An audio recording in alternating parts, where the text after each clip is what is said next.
आज हम डिस्कस करेंगे जो हमारा आज का टॉपिक है वो है इलेक्ट्रोमैग्नेटिक स्पेक्ट्रम। लास्ट टाइम हमने डिस्कस की थी कि इलेक्ट्रोमैग्नेटिक रेडिएशन क्या होती है। ऐसी रेडिएशन जिनमें इलेक्ट्रिक फील्ड भी होगा और मैग्नेटिक फील्ड भी होगा, उनको हम क्या बोल रहे थे, वो हमारे पास क्या है, इलेक्ट्रोमैग्नेटिक रेडिएशन से। अब सारी जो इलेक्ट्रोमैग्नेटिक रेडिएशन थी उनकी स्पीड सेम थी, वो सेम स्पीड से ट्रेवल कर रहे थे और वो स्पीड किसके बराबर थी, स्पीड ऑफ लाइट के बराबर।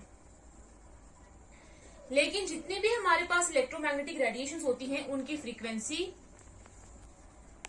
और उनकी जो वेवलेंथ होती है, जिसको हम लैम्डा से रिप्रेजेंट करते हैं, वो क्या होती है, डिफरेंट होती है।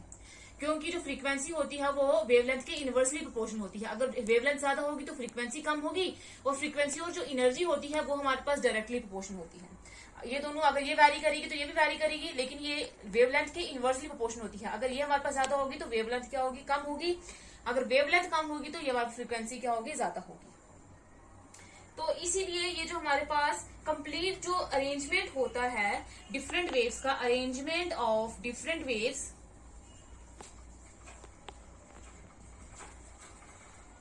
Different types of electromagnetic radiation या वेव्स,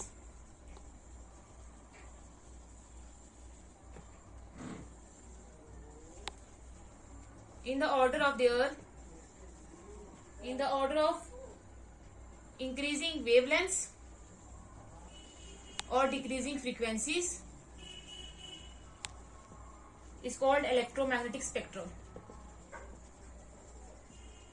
जब हम डिफरेंट इलेक्ट्रोमैग्नेटिक रेज को अरेंज करते हैं उनके इंक्रीजिंग वेवलेंथ के बेसिस पे या फिर डिक्रीजिंग फ्रीक्वेंसीज के बेसिस पे, क्योंकि अगर वेवलेंथ इंक्रीज करेगी तो फ्रीक्वेंसी जो है वो डिक्रीज करेगी, उसी को हम क्या बोलते हैं, वो हमारे पास क्या है, इलेक्ट्रोमैग्नेटिक स्पेक्ट्रम है।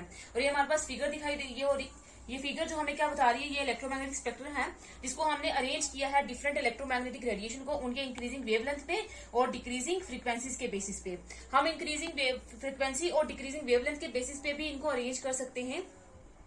तो जब हम क्या करेंगे, इलेक्ट्रोमैग्नेटिक रेडिएशन को उनके इंक्रीजिंग वेवलेंथ और डिक्रीजिंग फ्रीक्वेंसीज के बेसिस पे अरेंज करेंगे, उनके ऑर्डर में अरेंज करेंगे, वो हमारे पास क्या होता है, इलेक्ट्रोमैग्नेटिक स्पेक्ट्रम। तो इलेक्ट्रोमैग्नेटिक स्पेक्ट्रम का से अगर हम देखें तो बंच ऑफ इलेक्ट्रोमैग्नेटिक रेज होता है, बंच ऑफ इलेक्ट्रोमैग्नेटिक रेज या वेव्स, जिसमें हमने उनको अरेंज किया होता है उनके वेवलेंथ और उनके फ्रीक्वेंसीज के बेसिस पे।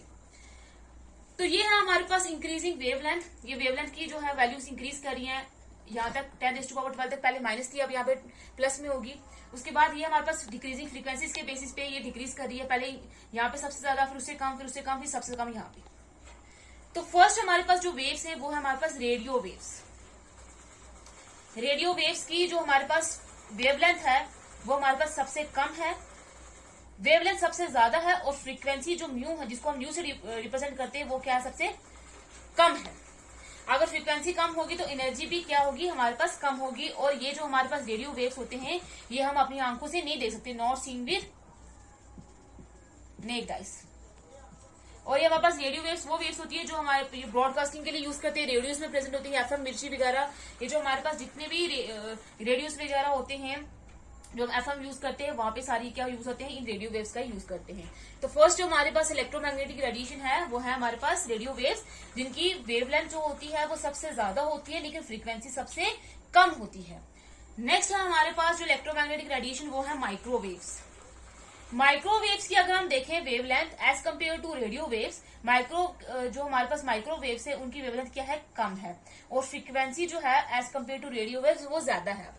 बाकी सब के कंपैरिजन में कम है, इसकी वेवलेंथ भी कम है, वेवलेंथ ज्यादा और फ्रीक्वेंसी हमारे पास कम है। लेकिन as compare to radio waves इसकी वेवलेंथ क्या है, कम है, और फ्रीक्वेंसी क्या है, ज्यादा है। और ये वेव्स वो हैं जो हम माइक्रोवेव्स ओवन में बेकिंग वगैरह के लिए यूज करते हैं, ये वो वेव्स हैं।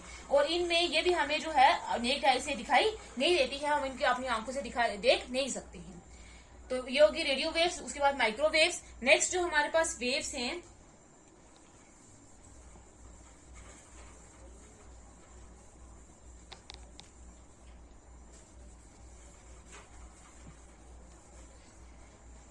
वो है हमारे पास थर्ड नंबर पे इंफ्रारेड वेव्स।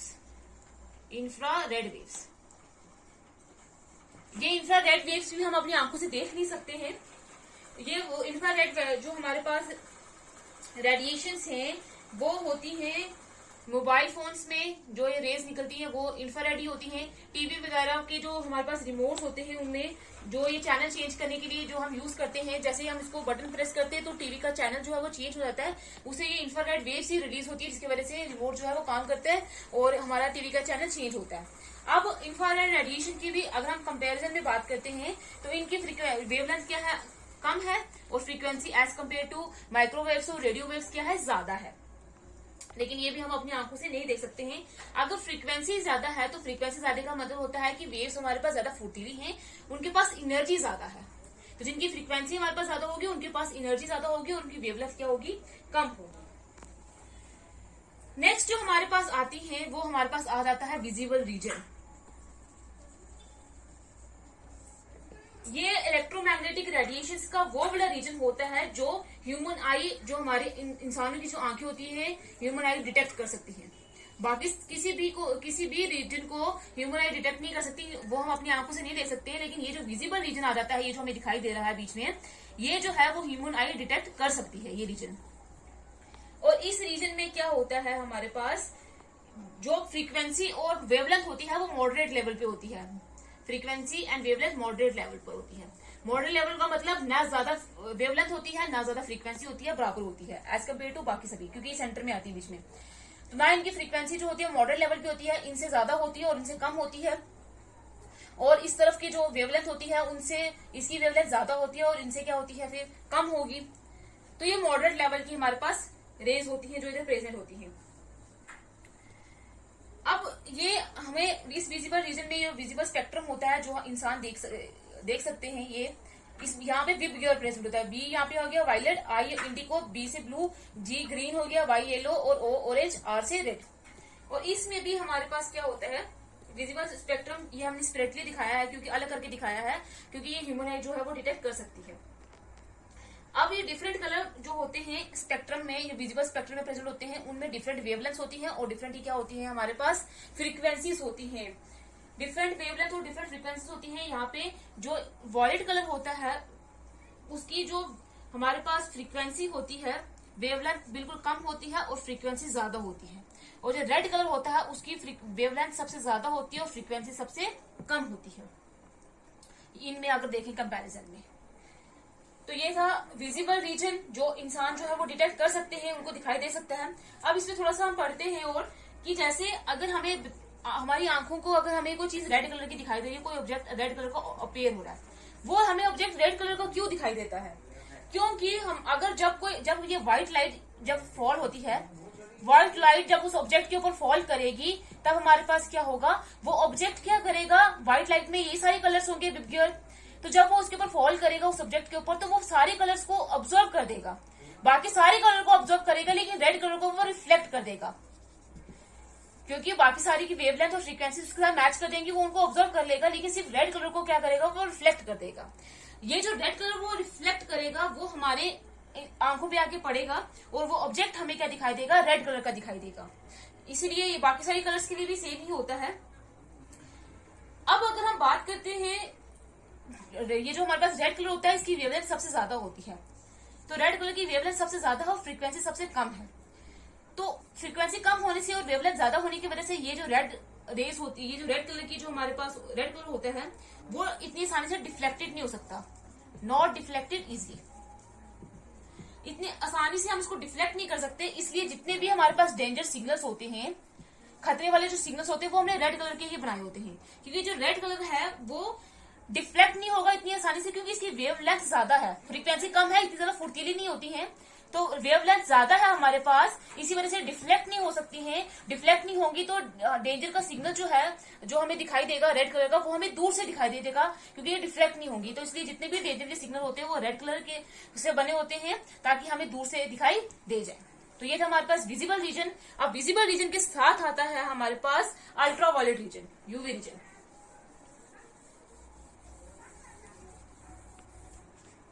नेक्स्ट है हमारे पास यूवी रीजन। ये अल्ट्रावायलेट रीजन जो होता है, इसके अंदर कौन सी रेडिएशन होती है, जो सन से आ रही होती है, इनको हम सन रेज भी बोलते हैं। अब इनकी frequency as compare to other जो हमने पढ़ी है, radio waves, microwaves, infrared, visible, frequency क्या होती है, ज्यादा होती है और वेवलेंथ क्या होगी, कम होगी। फ्रीक्वेंसी ज्यादा होगी तो एनर्जी भी ज्यादा होगी। अब ये जो हमारे पास सन रेज होती है, ये हमें क्या होती है, अगर हम इनकी तरफ देखेंगे, हम इनको देख नहीं सकते हैं क्योंकि इनकी फ्रीक्वेंसी और इनकी एनर्जी बहुत ज्यादा है। अगर हम कोशिश भी करें सूरज की तरफ अपनी आंखें अगर हम इनको देखने की कोशिश भी करें, तभी हमें क्या हो जाती है, प्रॉब्लम हो जाती है और ये हमारे लिए क्या होती है, डेंजरस होती है। तो अल्ट्रावायलेट जो रेस होती है वो क्या होती है, वो जो सन रेस होती है और हमारे लिए बहुत ज्यादा डेंजरस होती है, हम इनको टॉलरेट नहीं कर सकते हैं। तो विजिबल के बाद एक हद तक टॉलरेट कर सकते हैं, अगर इनकी मैक्सिमम अगर ज्यादा हो जाए कंसंट्रेशन, तो ये ह्यूमन बॉडी के लिए क्या है, डेंजरस है। आइज के लिए भी, स्किन के लिए भी। और विजिबल के बाद आ गया यूवी रीजन। अब यूवी रीजन के बाद आएगा हमारे पास एक्सरे रीजन या एक्सरेज बोलेंगे उनको।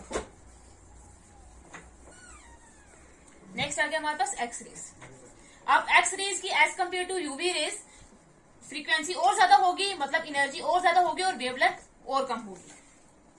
तो यूवी रेडिएशन हमने बोला कि इंसानों के लिए वो बहुत ज्यादा डेंजरस है। ये जो हमारे पास एक्सरेज होती है ये और भी ज्यादा डेंजरस है, क्योंकि ये क्या होती है, हमारे पास इनकी एनर्जी ज्यादा होती है और फ्रीक्वेंसी उनसे ज्यादा होती है, क्योंकि इनके पास पावर होती है कि वो हमारे बॉडी में पेनिट्रेट कर सकते हैं, पेनिट्रेटिंग पावर होती है, तभी ये पेनिट्रेट कर सकते हैं। तभी जब हम एक्सरे करवाते हैं तो हमारी जो बोन्स है उनकी शेडो जो है वो हमें दिखाई देती है, क्योंकि जो एक्सरेज है वो हमारी बॉडी को पेनिट्रेट करके बोन्स की शेडो जो है वो हमें दिखा देती है। तो एक्सरेज, उसके बाद यूवी रेज के बाद क्या आती है, एक्सरेज आती है, और ये हमारे पास बहुत ज्यादा डेंजरस रेज होती है। एक्सरेज के बाद आती है, उनकी बात करें, वो आती है गामा रेज। गामा रेज जो होती है ये कहां से निकलती है, रेडियो एक्टिव सब्सटेंस से। कोई भी रेडियो एक्टिव सब्सटेंस होगा वो रिलीज करेगा इन गामा रेज को।